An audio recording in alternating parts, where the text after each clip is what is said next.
Hello अंग्रेज़ी readers. आज के वीडियो में मैं इग्नू स्टूडेंट्स के लिए काफ़ी इम्पॉर्टेंट टॉपिक लेके आई हूँ, द ब्लूएस्ट आई, जो कि एक अमेरिकन नावल है फ्रॉम MEG 6। इस वीडियो में हम इस नावल का analysis, summary, themes, character, motives और सिंबल्स भी डिस्कस करेंगे। So let's start.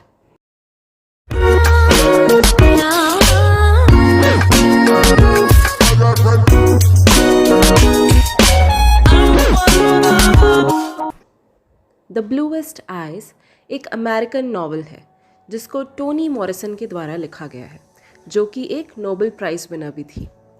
सबसे पहले स्टोरी का ओवरव्यू समझ लेते हैं। ये स्टोरी बेस्ड है एक ब्लैक लड़की के ऊपर जिसका नाम है पिकोला।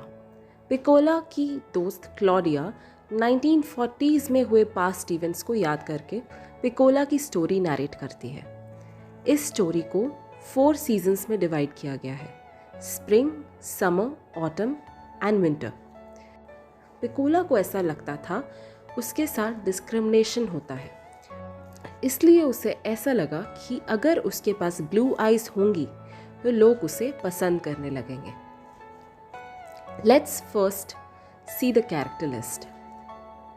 नॉवल की मेन कैरेक्टर है पिकोला ब्रीडलव। अनदर कैरेक्टर इज चॉली ब्रीडलव, जो कि पिकोला के पिता हैं। He is not a model father. उसे पिकोला की कोई चिंता नहीं है। ये अनएम्प्लॉयड, एल्कोहलिक और वायलेंट किस्म का इंसान है। Coming to Pecola's mother, Pauline Breedlove. Pauline black थी बट वाइट फैमिली के यहाँ एज अ मेड काम करती थी। वाइट लोगों के रहन सहन के तरीके से ये बहुत इंस्पायर्ड थी और उन्हें सुपीरियर मानती थी। पॉलीन का इंस्पिरेशन इस लेवल का था कि ये वाइट घर के बच्चों की केयर अपने बच्चों से ज़्यादा करती थी। It reveals she doesn't respected her own self. Pecola का एक ब्रदर भी था, सैम ब्रीडलव, जो घर के हालातों के चलते अक्सर घर से भाग जाता था। एक और इम्पॉर्टेंट कैरेक्टर है जिसने स्टोरी का नरेशन किया है, क्लॉडिया मैक्टर, अ ब्लैक गर्ल जो कि पिकोला की चाइल्डहुड फ्रेंड है और उसके घर के पास रहती है। वो ब्लैक और वाइट के डिस्क्रिमिनेशन को नहीं मानती थी। फ्रेडा मैक्टर क्लॉडिया की छोटी बहन है। Let's understand the summary of this novel. ये नॉवल क्लॉडिया के पॉइंट ऑफ व्यू से है, जो कि पिकोला को सिंपैथी के साथ देखती है। एक्चुअल में पिकोला की लाइफ इंसिडेंट्स ऐसे हैं कि रीडर्स को भी उससे सिंपैथी होती है।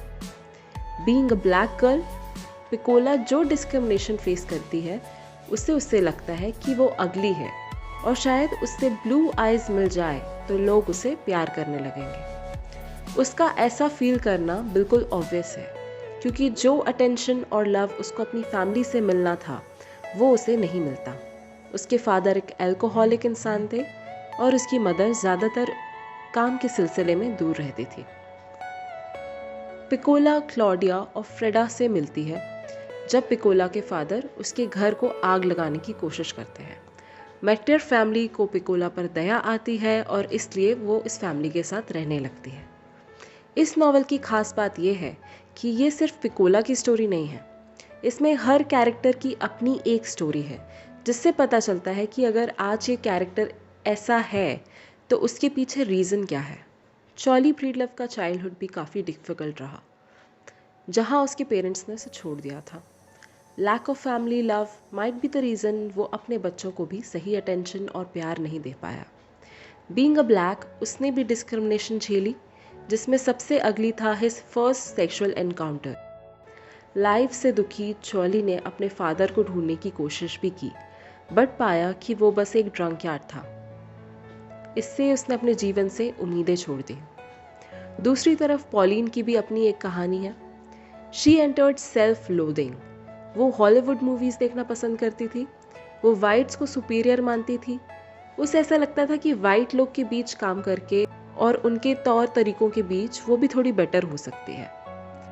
स्टोरी का ये पार्ट जो कि क्लाइमैक्स है, स्टोरी का सबसे अगली पार्ट है, जब पिकोला का रेप हो जाता है, जो कि उसके खुद के फादर चॉली ने किया होता है। जब पिकोला ये बात अपनी मदर को बताती है तो वो उसका विश्वास नहीं करती है और उल्टा उसको मारती है।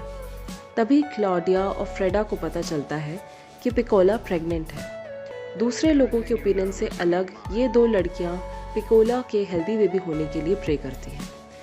वो कुछ मैरीगोल्ड सीड्स सो करती हैं और ऐसा मानती हैं कि अगर ये खिलते हैं तो पिकोला का बेबी भी हेल्दी होगा। बट स्टोरी की डार्क एंडिंग होती है जब पिकोला का बेबी प्रीमेच्योर पैदा होता है और मर जाता है। पिकोला डीप शॉक में पागल सी हो जाती है और उसे ऐसा फील होने लगता है कि आखिरकार उसको ब्लू आइज मिल गई हैं।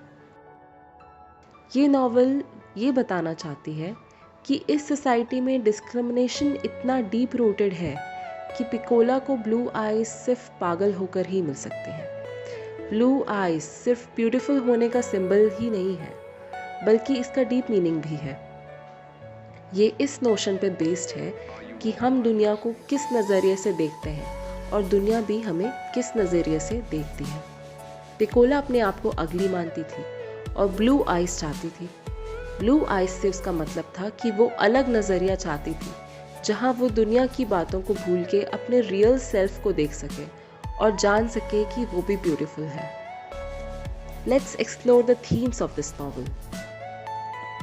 First one, whiteness as the standard of beauty. ये स्टोरी ब्लैक और वाइट की लाइफ्स में कॉन्ट्रास्ट शो करती है।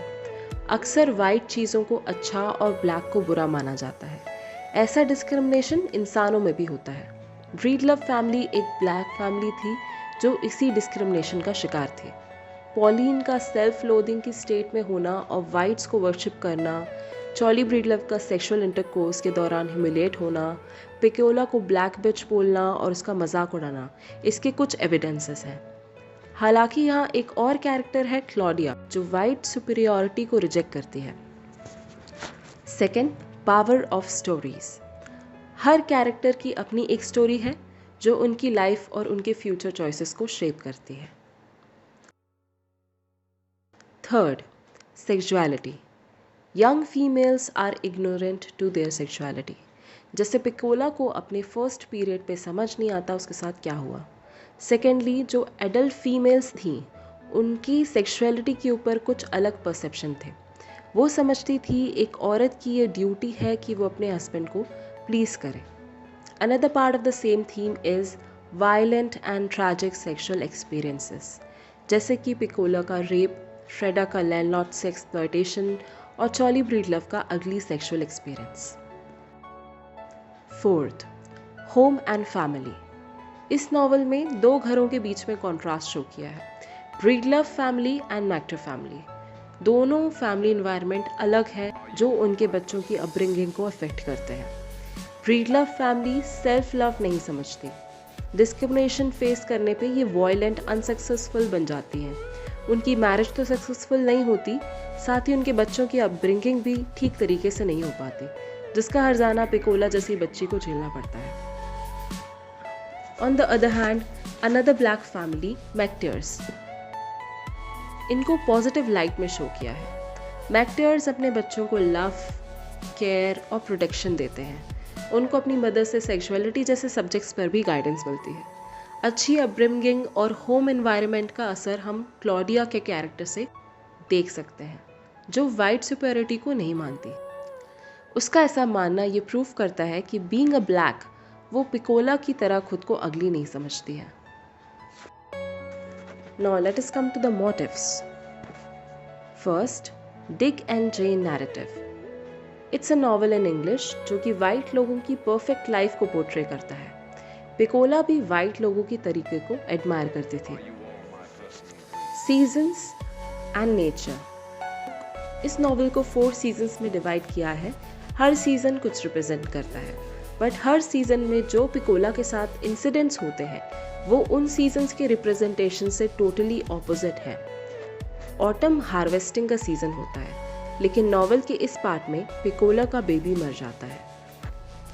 सीजनल कॉन्ट्रास्ट से राइटर ये बताना चाहता है जो भी डिस्क्रिमिनेशन पिकोला इस सोसाइटी में फेस कर रही है वो अननेचुरल है। Whiteness and colour. White things को क्लीननेस और ब्यूटी से जोड़ा जाता है। Another is eyes and vision. Novel लोगों के नज़रिए पे बेस्ड है। पिकोला ने खुद को अगली समझा। हाउएवर अगर हम क्लॉडिया को देखें, उसका परसेप्शन बिल्कुल अलग है। वो खुद को अलग नज़रिए से देखती है और खुद का ब्लैक होना उससे पिकोला की तरह अगली नहीं लगता।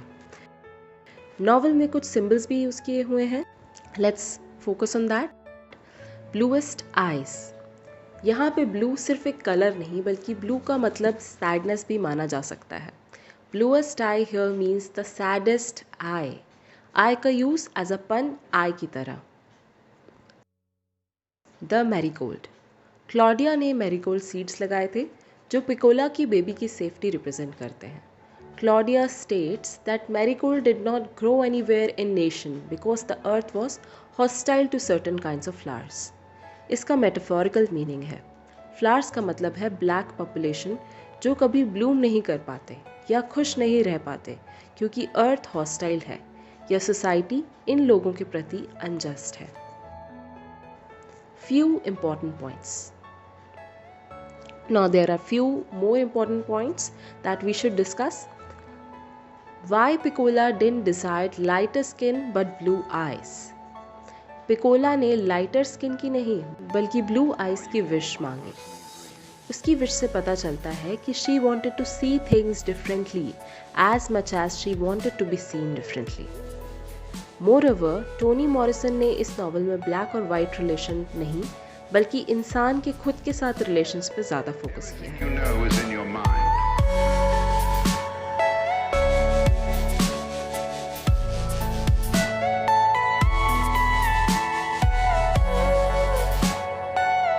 तो इस नावल के हमने हर एस्पेक्ट को डिस्कस कर लिया है। If you loved the explanation then do like the video and subscribe to the channel.